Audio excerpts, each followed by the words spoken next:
Allah is my heart's speech, your mercy is what I beseech. Keep in my heart your remembrance, and in your deen allow me to advance. Help me in my quest, permit me to pass the ultimate test. Help me in my quest, permit me to pass the ultimate test. بسم الله الرحمن الرحيم. الحمد لله رب العالمين، وصلى الله وسلم على المبعوث رحمة للعالمين نبينا محمد وعلى آله وصحبه أجمعين. Dear brothers and sisters in Islam, Assalamu alaikum wa rahmatullahi wa barakatuh, and welcome to this new episode of Ask Huda, broadcasting live to you from Jeddah, Saudi Arabia. As usual, until we receive your phone calls, and you will find the numbers displayed at the bottom of the screen, inshallah. We have a number of questions from the emails. Laura says, when writing a will, is it necessary for the two witnesses to be from the family? And the answer is no.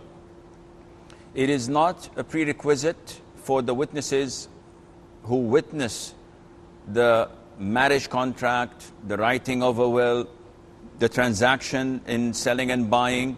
They're not supposed to be from the family. There's nothing wrong in them being from the family. However, when it comes to the will, it is most recommended that they are to be from strangers rather than family members, because one would fear that there might be some playing around and changing the will.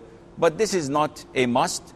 They can be from the family members, and they can be total strangers. Baba has a second question, and he says that once an obligatory congregational prayer has been completed in the masjid, can the latecomers make and form another congregation for that prayer, or do they have to find someone doing the optional to lead them? Yani, are they required to find someone who had already prayed his fard and lead them in prayer, or they can form another congregation? The majority of scholars say that they can form another congregation without needing anyone who had prayed already. And this is not recommended for them to form a second congregation, but it is permissible, because you know that the greatest reward is by attending the first congregation. And the hadith where the Prophet ﷺ saw someone coming late after Fajr prayer, and he said to the congregation who prayed with him, who would go and give charity to that man, meaning praying with him. And also the hadith of Mu'adh ibn Jabal, may Allah be pleased with him, when he used to pray Isha with the Prophet ﷺ and then go to his people and lead them in Isha prayer. For them, to him, it's only voluntary prayer. These two hadiths do not indicate that it is a must that the one who leads the second congregation to be a person who had already prayed the first congregation. They are just separate incidents, and there's no emphasis on that. Yusuf is asking about a hadith. And the hadith is, the companion says, O Prophet of Allah, what if one of us is alone? He said, Allah is more deserving that you should feel shy before Him than people. And the hadith is authentic. What's the origin of this hadith? The Prophet ﷺ is addressing the companions and telling them that you should preserve your private parts except from those who are entitled and allowed to see them, such as their spouse and the concubines for males only. So one of the companions asked, okay, O Prophet of Allah, what about if one is alone? Is it permissible to be nude, to sleep naked? And the Prophet said, Allah is more worthy to be shy and bashful from rather than other people and human beings. And this is an issue of dispute, whether it is permissible for a person to sleep nude or undressed or not when he's alone. And the most authentic opinion is that there are two types of awrah. The awrah which is the actual front and back private parts. So these should be concealed at all times unless there is a necessity, such as intercourse with your spouse, or when you answer the call of nature, or when you are washing or having a shower. Other than that, they should be at all time concealed and hidden. The other type of awrah is the lighter form of awrah, such as the thighs. So if a man is on his own, is sleeping, and he wants to sleep in his boxers, then there is no problem in doing that, inshallah. And it is recommended that he conceals what's from between the navel and his knees, but this is not mandatory, inshallah.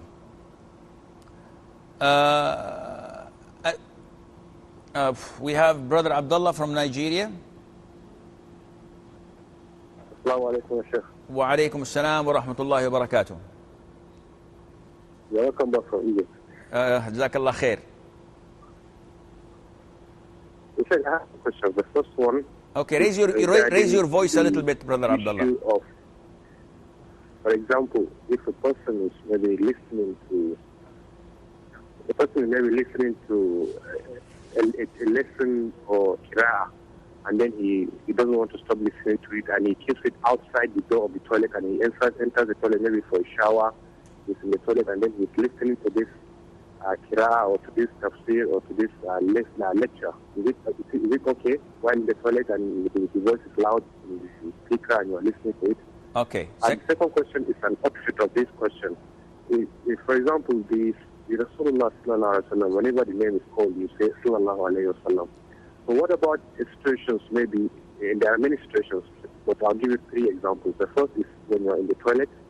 The second is when you are on the Friday during the khutbah, when the Prophet sallallahu alaihi wasallam name is mentioned.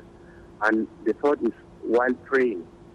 You're praying and then an ayah is recited in which the name Muhammad is mentioned and you say sallallahu alaihi wasallam. In these 2 occasions, in these 3 occasions actually, what are the responses regarding making salat to the Nabi sallallahu alaihi wasallam? Okay. Thank you very much. You're welcome, akhi. Hayyakallah, brother. Okay. Brother Abdullah had 2 questions. The first question is, what's the ruling on someone is in the lavatory, in the toilet, either having a shower or answering the call of nature, yet he turns on a lecture or the radio or a cassette where he listens to something that's beneficial only, and this device is found and allocated outside of the toilet. Is this permissible? And the answer is yes. It is permissible because he's not doing the dhikr verbally by himself. It's like listening to the Quran from the masjid or from a car standing next to your toilet, or anyone discussing something that is of benefit, hadith or tafsir of an ayah, while you're in the lavatory. It is not mandatory for you to go and stop them. As long as it's something you are listening to it and it's outside, I see no problem in that, inshallah. Brother Ahmed from Oman. Brother Ahmed. Yes, assalamu alaikum. Wa alaikum assalam wa rahmatullah. I have a question. Yes. The question is, if suppose in the daytime I did not find time to pray Zuhr and then Asr, and finally like I get a time to pray in the masjid for Maghrib. Okay. And then it's time for Maghrib and I join the Maghrib prayer along with the Imam and I pray and complete. Okay. Any more questions? So can I pray Asr and Zuhr after Maghrib prayer? Okay. Do you have any more questions? Because I have a question to you. No, thank you, sir. Okay. My question to you is, Dhuhr and Asr that you've missed them for a legitimate reason or just because you were at work? No, like I was busy in day work, Okay. and I did not find time. Okay. And then I got time in the Maghrib. I will answer your question, inshallah. Any more questions, Akhi? Thank you. You're welcome, Akhi. Brother Muhammad from Saudi Arabia. Assalamu alaikum, Sheikh. Wa alaikum assalam wa rahmatullah. Second one question is, after taking wudu, if by mistake if I touch my wife, do I mistake another wudu or is it okay? Touch your wife. Yeah, by mistake if I touch her after taking wudu, is my wudu still valid or? Any more questions? No, that's perfect. Thank you very much. You're welcome. Alaikum salam. Brother Muhammad, number 2 from Saudi. Hello, assalamu alaikum. Wa alaikum salam, akhi.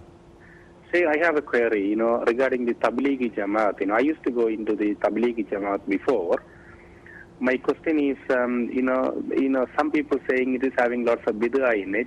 I mean, lots of different, but they are, lots of doing good things, and people are getting so piety after going along with them. But sometimes, I also find some things are bid'ah as well.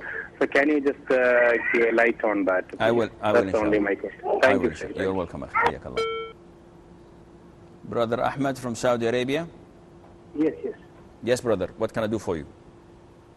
I have a question from the Sheikh. Yaqi, this is Asim speaking. What can I do for you? Yes, Sheikh, I have a question regarding Salah. Can we see here and there in the Salah, does it invalidate our Salah? And the second question is regarding Jummah Salah.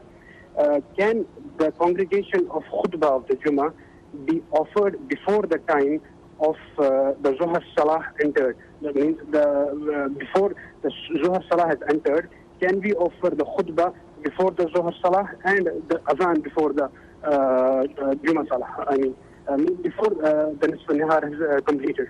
Okay. Any more questions? That's it. Thank you very much. You're welcome, akhi. Hayyakallah. Brother Abdul Wahid from Libya. Assalamu alaikum, Sheikh. Wa alaikum salam, akhi. Sheikh, I have 2 questions. Yes, brother. My number 1 question regarding about, I have a friend.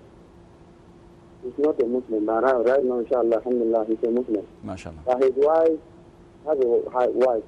His wife is not a Muslim. What is she? He can continue. Sorry? Well, his wife, what religion is she? He's a Christian. Okay. Both of them are Christian, but inshallah, right now, the man changes his mind that he wants to be a Muslim. Okay.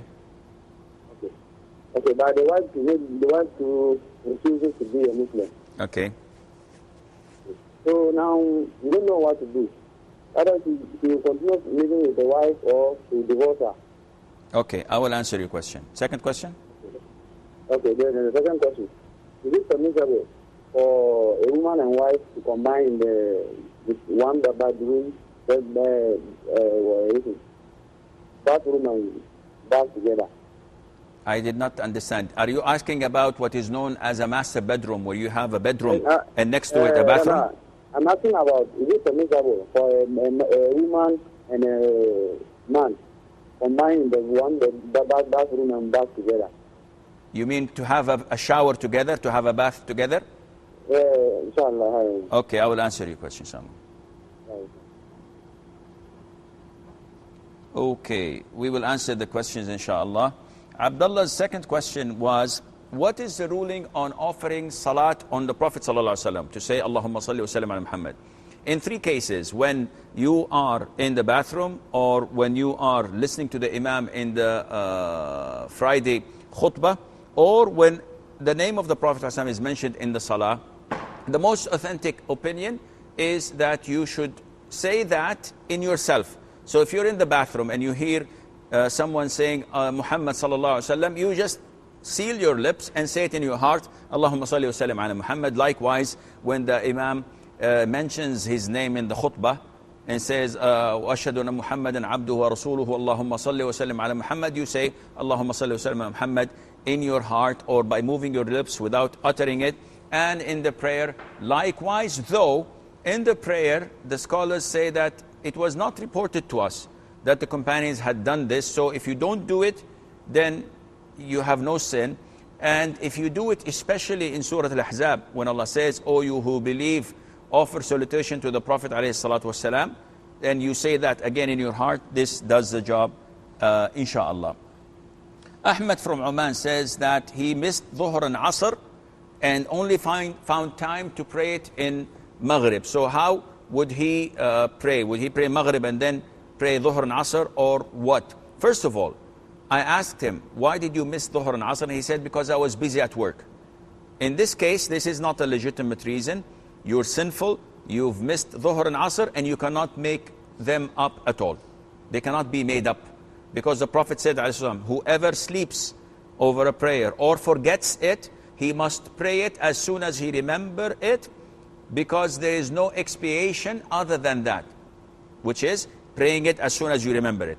So the Prophet gave two reasons, alayhi salatu wasalam, sleeping and forgetting. Now someone at work, he is neither forgetting and nor sleeping.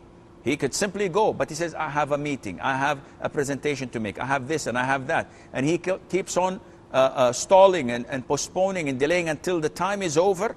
In this case, his prayer is not accepted, even if he prayed it 10 times. But hypothetically, assuming that you slept, or you were so busy you forgot totally, nobody reminded you and you did not remember until the sun had set. So what to do? The most authentic opinion is that you have to pray the missing prayers in order. Meaning that Maghrib, you should pray it with on time, Isha on time. Now what you've missed was Dhuhr and Asr, and these are composed of 4 rak'ah, while Maghrib is composed of 3. So the most authentic opinion is that you join them in the Maghrib, you pray the first, second, third rak'ah, and when the Imam offers salam, you stand up to perform your 4th rak'ah, completing your 4 rak'ah of Dhuhr. And then afterwards, you pray Asr, and then afterwards you pray Maghrib once again. Muhammad from Saudi Arabia, number 1, says, what's the ruling on touching a wife after wudu? And he says, accidentally. Well, akhi, accidentally or intentionally, your wudu is still intact. The Prophet used to, alayhi wasallam, kiss one of his wives and go to prayer without renewing his wudu. So according to the majority of scholars, touching a woman, that is your spouse, your sister, your daughter, your mother, does not nullify your wudu and it does not affect it. Only the Shafi'i madhab, Imam Shafi'i, says that it nullifies your wudu, but the majority of scholars' opinion is more authentic and it is backed by the action of the Prophet ﷺ. Brother Muhammad, number 2, from Saudi Arabia, is asking about Tablighi Jama'ah, and this question we've answered so many times. And with all our love and respect to the brothers who are members of the Tablighi Jama'ah, yet our love to the Quran and to the Sunnah is far greater than anyone else. So the truth is, they are the kindest people, they are the most generous, they are the forthcoming in helping others. They abide by the Sunnah, some of the Sunnahs extremely well, such as short thawbs, the miswak, attending the prayer in the masjid, and circles of knowledge, which is excellent and great. However, unfortunately, they have a number of innovations, and they depend on books that include fabricated hadiths, weak hadiths, and some incidents. It also indicates shirk and going to grave yards and seeking the blessings of the deceased in their graves. And there are 2 types of Tablighi Jama'at, those who are Arabs, and they depend entirely on the book Riyadus Salihin, composed by Al-Imam Al-Nawawi, may Allah have mercy on his soul, and it's an excellent book. So, generally speaking, they don't have any shirk, those Arabs, because they've brought up on Tawheed, and they're following this authentic book. In a sense, their aqeedah is okay. They have a lot of innovations, such as the Tabyin, such as the 6 pillars that they follow, such as restricting the days of travel 3 to 10 or 40 days, such as not speaking entirely about jihad. When you talk to them about one of the pillars of Islam, which is jihad, they would shun you, would stop you, and would shut you up, because this is a taboo. They don't speak about issues of knowledge, because they say that this increases the difference of opinion among the Muslims. So we don't talk about whether you put your hand on your chest or under your belly, or whether you pray like this or fast like that, etc. They don't speak about this. So they've limited their religion, their Islam, in a number of particular things, which these things are good. And growing the beard is part of the mandatory sunnah. However, segregating the ummah from the greatest pillar, which is jihad, segregating the ummah from getting involved in issues of knowledge, this is not permissible. Now, the non-Muslims, let me rephrase that. The non-Arabs, they depend on the book Tablighi Nisab or Fazail al-A'mal. And this is based on lots of fabricated hadiths and weak hadiths. And it's also, as scholars say, have an incident or two where in a vision a man gets the Prophet ﷺ telling him to go to the grave of a person who cherished and bought one hair of the Prophet ﷺ with all of his wealth, rather than his brother who chose to take the inheritance of the father. Now, going to the grave and seeking the blessing of a deceased, this is all an incident that would lead to shirk. So I highly recommend that no one associates with these jama'ah, with this group, unless he has knowledge. So if you're a student of knowledge and you're going with them with the intention of teaching them and correcting the wrong things they have, yes, go ahead. But if not, if you're a layman, you will be fooled and deceived by some of the innovations that they have, and this is not recommended. Brother Radwan from Nigeria. Assalamu alaikum wa rahmatullah. Wa alaikum assalam wa rahmatullahi wa barakatuh.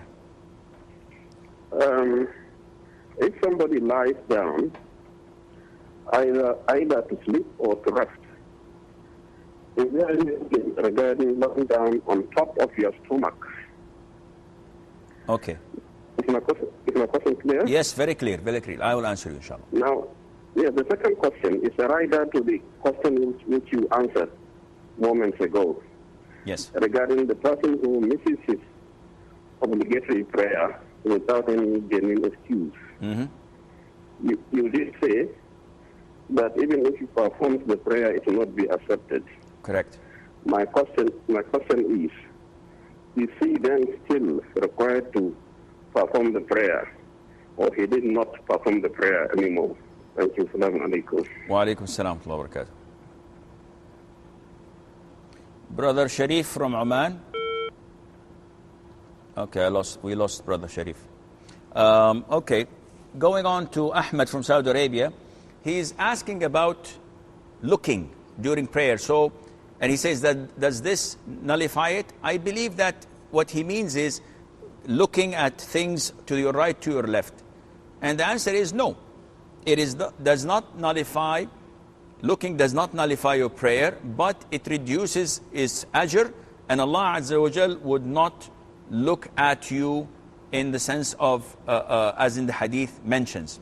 So what you should do is you keep your face straight, looking at the place of your prostration. Once you do this or do that, you look around, but you're facing still the qibla, your prayer is valid, but you're reducing a lot of your good deeds in your prayer. If you move with your shoulders like this nullifies your prayer. He's asking about an issue of dispute. The majority say that the Jum'ah time, the adhan and the khutbah should be when the time of dhuhr is due. However, there is another opinion, and this opinion is backed by the hadith of Jabir ibn Abdullah and other companions, may Allah be pleased with them all, and it's in Sahih Muslim, where the Prophet ﷺ used to deliver the khutbah and offer the prayer of Jum'ah, and when they depart the masjid, the time of dhuhr barely is due. And sometimes they depart before the time of dhuhr, when the hills and the walls don't have any shade. And we know that once the sun goes to the west and there is a shade of an erected object to the east, this means that it's time for dhuhr. But the companions tell us that the Prophet sometimes and often used to offer the prayer before that time. So that is why some scholars say that the time of Jumu'ah is different to the time of dhuhr. And in the Hanbali madhab, they say that it is the time of Eid, which is very far-fetched, meaning that you can pray Jumu'ah after an hour and a half of the break of dawn. So the most authentic opinion, and this is the choice of Sheikh bin Baz and bin Uthaymeen and other scholars, that you can pray Jumu'ah prayer of course preceded by the khutbah, half an hour to an hour before dhuhr time. But the best is to pray it with the majority, which is after dhuhr prayer. So offering the adhan every day at 12:30 for dhuhr, but on Jum'ah you offer it at 12 o'clock, this is okay. And giving the khutbah at 12 o'clock and maybe finishing the prayer at 12:30, there is nothing wrong in that, insha'Allah. Abdul Wahid from Libya is saying that a couple, Christian couple, the man accepted Islam with the grace of Allah, alhamdulillah, may Allah Azza wa Jal make him steadfast on Islam. His wife doesn't want to accept Islam, she's Christian. No problem. He can still remain married to her. Their marriage contract is accepted and valid. They don't have to renew it as long as she is a Christian or a Jew. But if she's of any other religion, they have to separate. So if he accepts Islam and she remains as a Christian, they can still be married, and he should keep her. He shouldn't divorce her. If she's a good woman, he should keep her and try his level best to convince her of the beauty of Islam, and maybe then she would accept. He's asked his second question, Brother Abdul Wahid from Libya, what's the ruling on bathing together for the spouses? The Prophet ﷺ used to do that with Maymuna, and he used to do that with Aisha, and they would quarrel over the water in the bucket, each one saying, leave some for me, leave some for me. So this is totally permissible and is part of the Sunnah. There's nothing wrong in that. Ridwan has two questions. The first one is, what's the ruling on lying on your stomach? Is this permissible or not? It's an issue of dispute. And the reason there is such a dispute is whether the hadith is authentic or not. Some scholars think and believe that the hadith of the prohibition of lying on your stomach is not authentic, it's weak. The one where the Prophet ﷺ says that this is a way of lying down that Allah hates, and in another hadith that this is the way that the people of hell lie down, and he kicked someone who was asleep in the masjid because he was lying on his stomach. A lot of scholars say that this is not an authentic hadith. And some scholars say that these hadiths are authentic, such as Shaykh al-Albani and those who follow him. So it's an issue of dispute, depending on the science of hadith. Now, if you're not a doctor, and I'm not a doctor, and we go to two different doctors, one say that you have to operate because you have an illness in your stomach, and the other one says you don't have to operate because you don't have any. Their interpretation is different. Both of them are good doctors, but the way they diagnose the illness, the way they look at the x-rays and the lab reports, they differ. So what to do? Take a third opinion. My conclusion, my personal conclusion is that you should avoid lying on your back. That is, let me rephrase that. You should avoid lying on your stomach if you don't have a legitimate reason, as your spouse massaging you or an illness, etc. And better to be safe than sorry. You have three other sides to sleep. You can sleep on your back, on your right, which is the sunnah, or on your left side, and this is permissible, not forbidden. So as long as, alhamdulillah, the alternatives are there, it's better safe than to be sorry. His question about my previous answer, what would he do? Would he pray it? And the answer is no. If I deliberately missed dhuhr prayer, I'm in the office, I'm working, someone says dhuhr time, says, okay, I'll pray it in 5 minutes. The jama'ah is finished, there is another jama'ah, okay, I'm coming in 10 minutes. And it is close to 3:30, and it's 3:35. The adhan of Asr is 3:40. And I know that, and I say, yeah, I still have a couple of minutes to do. And the adhan is called, khalas, it's over. I cannot pray dhuhr. Then I come back to my senses and say, okay, let me go pray dhuhr. Don't pray dhuhr. So what happens if I pray it? Allah will not accept it from you. It would be voluntary prayer. Because the Prophet's hadith is clear. I'm not bringing this from my own pocket, as they say. The Prophet said that there is no expiation. For what? For someone who slept? For someone who forgot? We know that both actions done in sleeping or while unconscious, Allah Azza wa Jal doesn't burden us for that. Doesn't hold us accountable. 3, the Prophet tells us that Allah would not hold accountable are a sleeping person until he wakes up, an insane person until he becomes sane, a young a child until he reaches the age of puberty. So And also at the end of Surah Al-Baqarah, رَبَّنَا لَا تُؤَخِذْنَا إِن نَسِينَا وَأَخْطَأْنَا. Oh Allah, do not burden us if we forget or make a mistake. So Allah says, as in the Sahih Imam Muslim, I would do that. Allah answers the supplication. So this means that if you did not sleep nor forget a prayer deliberately, waited until the time was over, and there's no legitimate reason, none whatsoever, in this case, you cannot make it up entirely.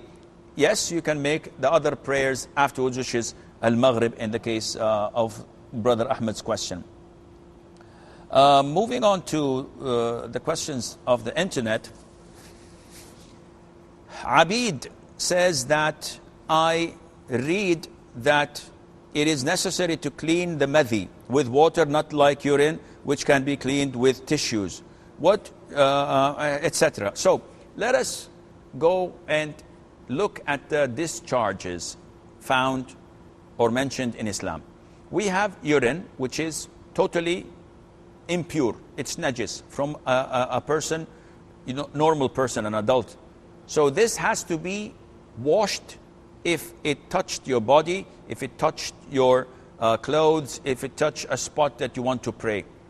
Now, washing or cleaning yourself from urine or from after defecating, this can be done in two ways. Either you use water and wash the private parts until the filth is gone, and this is the most the cleanest thing or form of cleaning yourself. And the other way is to use hard substances such as toilet paper, such as wood, such as stones, such as a piece of cloth that would cleanse the area.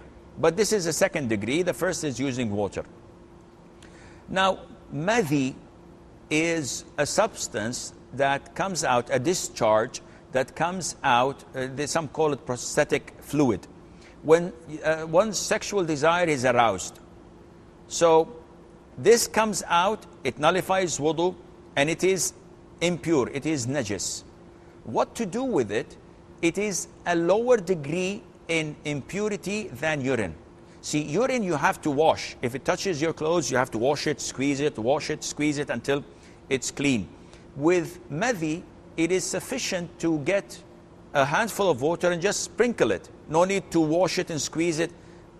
So this is how you cleanse it. This is how you clean it and you purify yourself from it. What Abid said that we have to use water, no, it is like urine.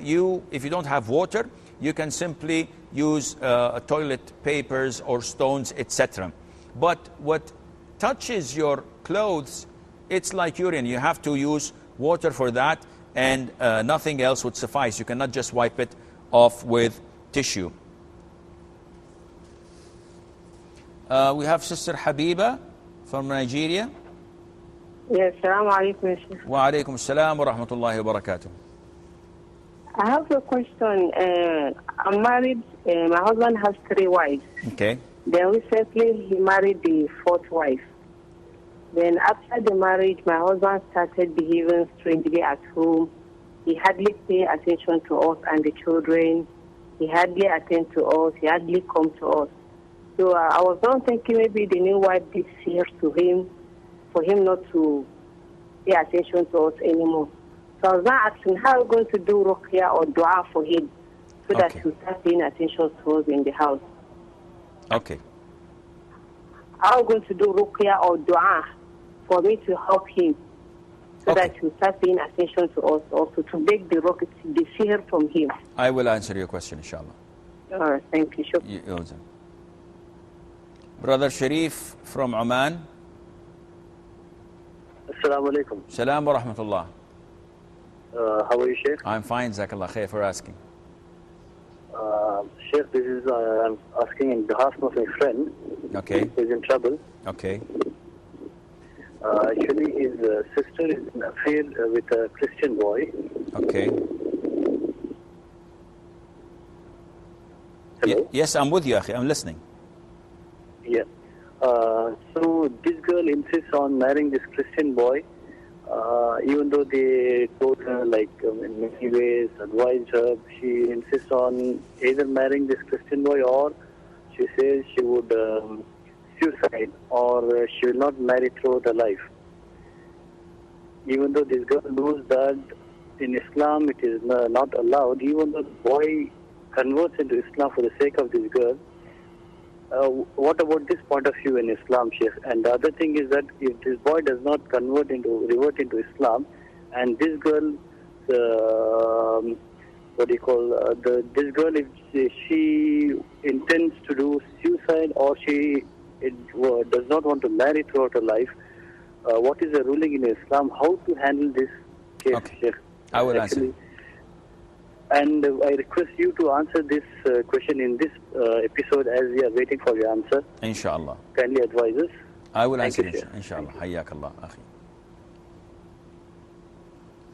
Abdul Baqi from Saudi. Abdul Baqi. Assalamu alaikum, Sheikh. Salam wa rahmatullah. Sheikh, please, I want to ask you a question about the behalf of my sister. The house is just behind of a masjid, okay? So when they call for salah, you can hear everything through the mic. And he's asking whether can she follow the Jama to pray the salah? Or the second question is that, is there any dua for a person when he's in a sick of something, and like he's doing something that is offending Allah, and he wants to stop there? It's very hard for him to stop. Is there any dua that he can be saying all the time so that to stop a sin? Yes, it's like any sin, just a sin that human being that you can do, but you know that is a sin, and he wants to stop, but it's very hard. Okay. Okay, inshallah. That's all. Hayyak Allah. Salam. Okay, Habiba from Nigeria, she says that she is married to a man who is married to 3 women, including herself, and he took a 4th wife. And all of a sudden he changed. He doesn't drop by, he doesn't ask about the children, he doesn't care for his family. And they are afraid that maybe the 4th wife did sihr on him, did a spell, cast a spell on him. So what is the ruqya, what is the dua? First of all, I suggest that we do not blame black magic, envy, possession of jinn, and evil eye on our failures or on our problems and calamities, because this is the easy way out. These things exist, and yes, there is possession of jinn. There are people who are possessed with jinn and they speak in tongues. There are people who get an evil eye, and people who have spells on them by sorcerers and the likes. But this is not the norm. You don't have 7-Eleven that you go to and just say, listen, I have a neighbor that I don't like, put a spell on him, let him walk sideways instead of straight. Or I have a boss at my work, let him always have this migraine. And you just go in and make an order. Maybe now with the internet, you can just post it on a website or maybe Facebook, and it comes to you. This is ridiculous. It's not to that extent. It exists, but not to that extent. So in your case, what appears to me is that your husband found a woman that made him feel like a man. She doesn't have any children. She's a new wife. So he spends his time with her and neglects the other 3 families. Is he sinful? Definitely yes. He will come on the day of judgment with half of his face torn down and tilted, so that everyone knows that he was not fair with his 2 wives, 3 wives, or 4 wives. He's sinful by no means. No one can doubt this. However, it is not logical that we blame evil eye on that, or possession of jinn, or magic. Isn't it possible? It is possible. But you have to look into it and see if the difference in his attitude is genuine or due to something that is outside the marriage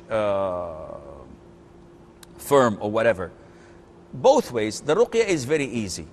The ruqya is that you recite Surah Al-Fatiha 3 to 5 to 7 times, and you blow on water every time you recite it. The last 2 ayahs of Surah Al-Baqarah, Ayat Al-Kursi as well, 3, 5, 7 times and blow with each time. The last 3 chapters of the Quran, قُلْ هُوَ اللَّهُ أَحَدٌ, قُلْ أَعُوذُ بِرَبِّ الْفَلَقِ, قُلْ أَعُوذُ بِرَبِّ النَّاسِ, 3, 5 or 7 times and blow in water, and have him drink from that water, wash from it, wash his face in the morning, in the afternoon, before going to bed, every now and then, drink a lot of it, supplicate. Also there are the verses of sihr mentioned, I think, in Surah Al-A'raf and Surah Yunus, and you have to blow again, وَلَا يُفْلِحُ السَّاحِرُ حَيْثُ أَتَى, and the sorcerers will never succeed no matter what they do, and you blow on that among the other adhkar, and let him drink of it, and inshallah Allah would cure him.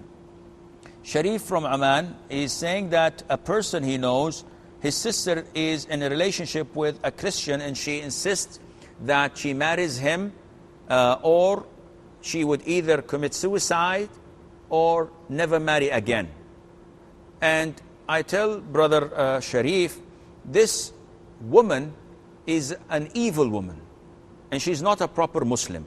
So don't be deceived by the title that her name is Fatima or Zainab or whatever, and claiming to be Muslim. A woman who insists on marrying a Christian or a non-Muslim, knowing that Allah forbade this in the Quran in black and white, it's clear, any blind one could see that. And knowing that the Prophet has prohibited this, and the consensus of all scholars of Islam over the past 14 centuries agree that it is prohibited and it is not a marriage. No matter where you do it, it is not a marriage. It is a contract for fornication. She is an adulterer or adulteress. If she insists on doing this and says, no, this is okay, she's a kafir. She's a disbeliever. So whether she commits suicide, then okay, straight to hell, no problem. Let her kill herself. She would relieve you and your family from such a disgrace, such a shame to be included in your family. But she would not do this, because such people love this dunya more than anything else. And they will sell their souls. They will sell everything they have for this dunya. Such disbelievers. If she says that, no, I'm not going to kill myself, but I'm not going to get married at all, cut all communications between her and between this Christian boy, and after 6 months she will accept anyone to come in marriage. So to answer your question, you have no right to allow her or to cooperate with her in her evil acts and deeds. She is an evil woman, and if she insists on doing what she wants to do, let her be. Hell is so big and so huge. Those who want to throw themselves in it, I have no power in that. I'll try to give you an advice. She says, no, either you make me marry someone, or make me do kufr, or make me do something that's against Islam, or I'll kill myself. Kill yourself. It's your life. And if she doesn't want to marry at all, there's no sin and no problem in that. Don't marry and live a life of a nun till the end of your life. Abdul Baqi from Saudi Arabia, he's saying that the masjid is so close to the house, and the woman in the house can hear the adhan and the iqama and the prayers. So can she pray in her house with the congregation? The word congregation means jama'ah. So the question is she with the jama'ah or not? Is she in the masjid or not? And the answer is definitely not. Therefore, it is not permissible for her to pray. I live in Jeddah, and the times in Jeddah of prayer are 2 to 3 minutes apart from Mecca. And I have a TV screen, and I have the whole haram in front of me, and I see the Imam of the haram, Sheikh al-Shiraim, leading the prayer for Fajr. And it is time for Fajr in Jeddah, where I am. So I face the Qibla and I say Allahu Akbar, and I pray with them. I can see the people. It's live, broadcasting live. Is my prayer acceptable? No, it's not. Why? Because I am not with the congregation. I'm not in the masjid. And therefore, to answer your question, no, she cannot. She has to pray alone in her house. His last question was, is there any dua that we can make for stopping a sin? A specific dua? I do not know. However, if you're sincere in wanting to stop your sin, you should realize that Allah is watching you. Before you do your sin, are you preparing for it a day or two before? Are you spending money? Are you taking an appointment? You have to cancel all of these and make a new environment for yourself. If you're unable to quit a particular sin, this means that you have a lot of free time in your hand and that shaitan is controlling you. You should try your level best to associate yourself with people who would all the time be around you, be with you, support you, practicing people. So by this, you would limit the control of shaitan and limit the time that is free for you to go and sin. And again, you have to, when you prostrate, when it is time between adhan and iqamah, when you finish your tashahhud before the salam in your prayer, you have to supplicate a lot to Allah that, oh Allah, relieve me of my sins that I have committed and I'm unable to quit. The more you do, the more you have sincerity to Allah Azza wa Jal, the more you will find Allah doing that for you. A sister in Islam says, I intend to make up fast. I drank 1 glass of water as suhoor. Somehow I fell asleep before Fajr time and I couldn't pray it on time. I'm also having doubt that if my fasting is valid or not. Still, I will not eat until Maghrib time. Please let me know if my fasting is valid or not. A lot of the Muslims think that and associate praying Fajr on time with the validity of fasting that day. And there is no relationship at all. Prayer is a different and by its own form of worship, and fasting is a separate and by its own form of worship. So the Prophet ﷺ, for example, used to have intercourse with his wives and go to bed in the state of major ritual impurity. The adhan would be called for Fajr and he would wake up and have his ghusl and go to pray and continue to fast, which means that the state of purity is not related to fasting. Likewise, except of course in the case of someone who has her menses or she is in her postnatal bleeding. But I'm talking about other types and forms of impurities. And this means that, yes, your fasting is correct as long as you had this cup of water or glass of water as your suhoor, which means that your intention for fasting was before the break of dawn. This means that inshallah you are in good hands and you are okay. Walhamdulillahi Rabbil Alameen. My cameraman is telling me that we have 1 minute to go, and I have a question that I've answered on my website, which I think that can be beneficial to the viewers. The question is, a man who is 30 years of age and he's married and recently, and he has gray hair, a lot of gray hair on his head. So can he dye it in black? Dyeing the hair in black is forbidden. And this is the most authentic opinion of scholars, because the Prophet ﷺ, when he came on the 8th year to Mecca, in the conquest of Mecca, Abu Quhafa, the father of Abu Bakr, may Allah be pleased with him, was brought to him, and his hair and beard was all white. So the Prophet said, change this whiteness and avoid black. So dyeing in black is not permissible, and this is the most authentic opinion of scholars. However, we have a rule in Islam that if something is abnormal, then to restore it to its normal condition is permissible. So someone who is 30 years of age, it's not normal to have all of his hair white. So if this happens due to an illness, it is permissible to dye his hair back into black as it was, because this is removing the abnormality. A person having 6 fingers. This is abnormal. We surgically remove the 6th finger so it would be normal. So if the brothers asking this question has a number of white hair, like 6, 10, this is normal. But if it's all white or the majority of his hair is white, giving him 20 years over his actual age, in this case, it is permissible to remove this abnormality, and Allah Azza wa Jal knows best. This is all the time we have until we meet next time. Fi amanillah. Wassalamu alaikum wa rahmatullahi wa barakatuh. Allah is my heart's speech. Your mercy is what I beseech. Keep in my heart your remembrance and in